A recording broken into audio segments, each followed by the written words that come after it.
Nós estamos de volta só para a gente fazer um registro bacana. Agora, nesse momento, começa a chuva em Jataí, tá? Essa noite teve umas chuvas aqui. Eu não tenho o índice pluviométrico de qual foi o que caiu, não, mas eu garanto que foi um volume considerável. E agora passou a manhã toda nublada e, neste momento, a chuva já começa a cair mais uma vez.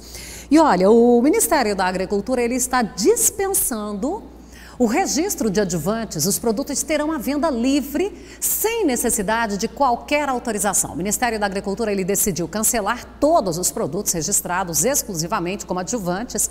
Esses produtos caracterizados como adjuvantes, eles têm venda livre, sem necessidade nenhuma de autorização. A decisão ela foi baseada num parecer da consultoria jurídica que é vinculada ao Ministério da Agricultura. Essa liberação ela é justificada considerando que, tendo em vista não existir a obrigatoriedade de registro na lei, e ainda esclarece que os produtos adjuvantes continuam classificados como insumos agrícolas. A medida vai facilitar o aumento da oferta de adjuvantes no mercado, porque até agora era necessário o registro desses produtos como fertilizantes ou até como agroquímicos. A Embrapa define os adjuvantes como substâncias adicionadas à formulação para aumentar a eficiência do produto ou modificar determinadas propriedades da solução, visando facilitar a aplicação ou minimizar os possíveis problemas. Os adjuvantes são divididos em dois grupos, que são os modificadores das propriedades de superfícies dos líquidos, que são os surfatantes, espalhantes, umectante, detergente, dispersante e até os aderentes, entre outros. E ainda os aditivos, que é o óleo mineral ou vegetal, sulfato de amônio ou ureia, entre outros, que afetam a absorção em relação aí, justamente por causa da sua ação direta na cutícula da planta. E então, dentro de toda aquela propaganda condenatória do produtor, dizendo que o produtor usa tantos litros de defensivos aí por habitante e tal, eles estavam inclusos, tá? Os adjuvantes que não têm nenhuma consequência e tudo, você pode tomar aí 1 litro de óleo mineral, o máximo que vai fazer um laxantezinho, né, Paulo? Não vai ser nada grave. Então não é nada que traga consequências e aí é colocado já tudo. Inclusive, mais uma vez, a gente vem pedir para que vocês não compartilhem aquilo que condena.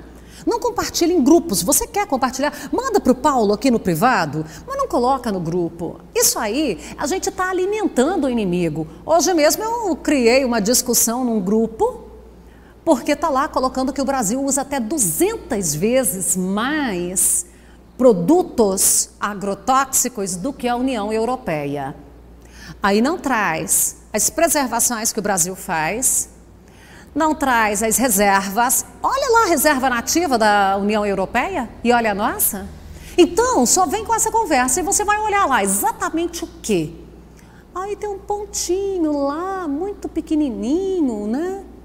Que tem uma liberação extra. Sem atentar que nós fazemos 2 safras por ano, 2,5. Até 3 em alguns faz casos. Uma. Então, exatamente, é uma. Esse é só um item para levar em consideração. Cobertura privilegiada, entre aspas, que é aquele período de gelo que dá também aquele vazio sanitário para o controle. Mata todos os insetos, tudo. quebra a cadeia de insetos de um modo geral. Então, acho que são comparações que não se comparam. Não tem jeito, né? Então, nós estamos em agricultura tropical. Exatamente, é outra situação. País continental, porque o Brasil é maior do que a União Europeia.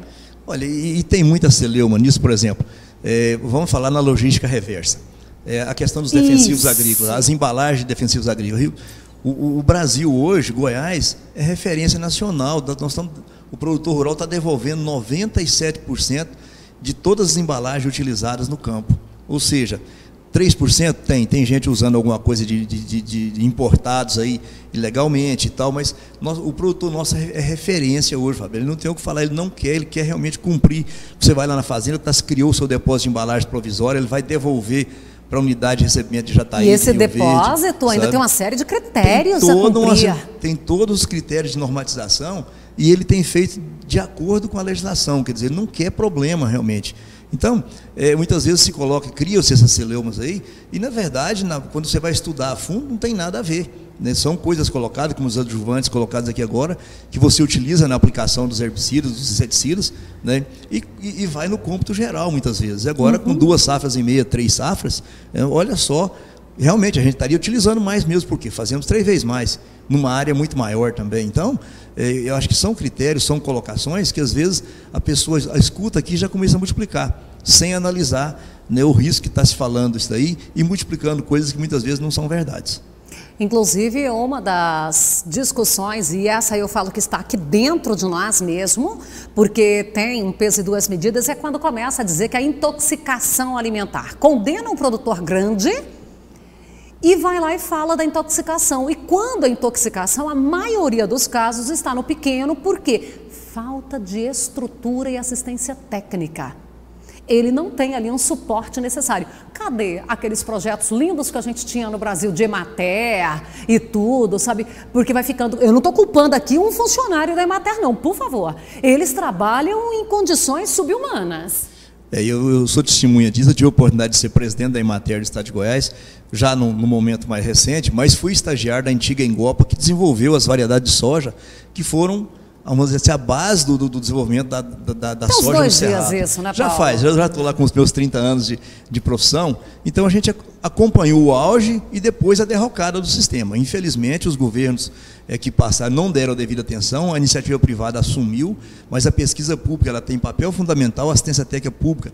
E aí eu tenho aqui que parabenizar os colegas, os profissionais da Emater, porque fazem milagre dentro daquilo que acontece, trabalha sem recursos, sem veículo, né? Então a estrutura ela foi toda desmanchada. Usam da estrutura particular, pessoal, para poder fazer. Quantas vezes nós conhecemos pessoas daqui de Jataí, Antônio Carlos e outros que deram sua vida pensando na pesquisa e na extensão. Então, enfim, todos aqueles que lá estão são abnegados, que querem, mas muitas vezes os recursos não são possíveis, e aí muitas vezes começa a se segmentar. Para mim, gente, a agricultura, ela agronegócio, é do pequenininho ao grande, todos eles compõem, vamos dizer, o PIB dessa atividade no país. Agora, alguns precisaria de um atendimento diferenciado, por quê? Porque não tem a formação, não podem contratar um profissional, e aí entra a agronomia pública, que eu diria, sabe? Isso é extremamente importante.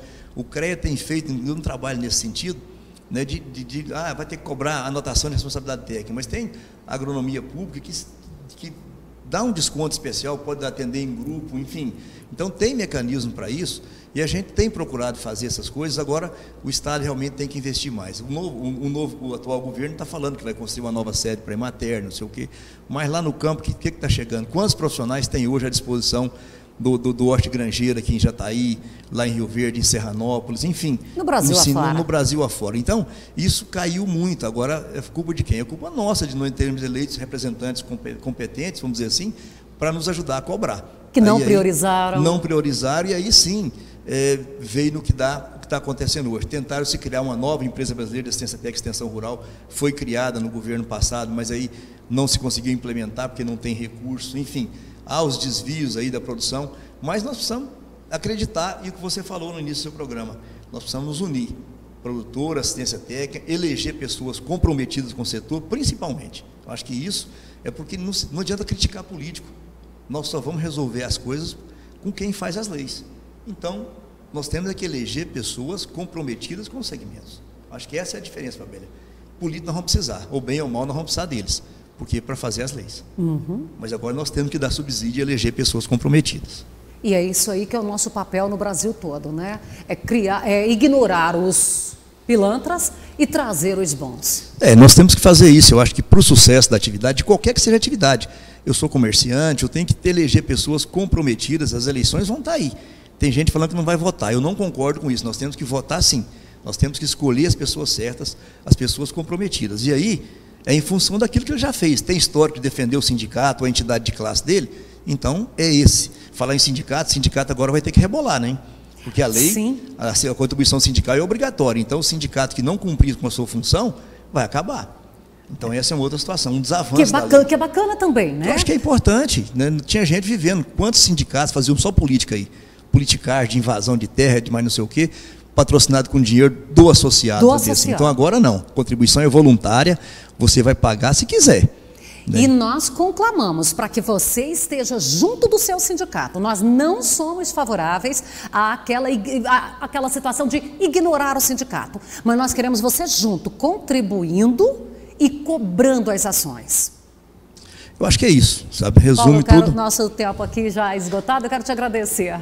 Eu que agradeço a oportunidade, parabenizo a você, a todos aqueles que nos assistem, por dar esse espaço ao seu programa e a gente para estar aqui podendo trazer algumas opiniões e ouvir de vocês também essas reivindicações. Obrigado, boa tarde, parabéns a todos.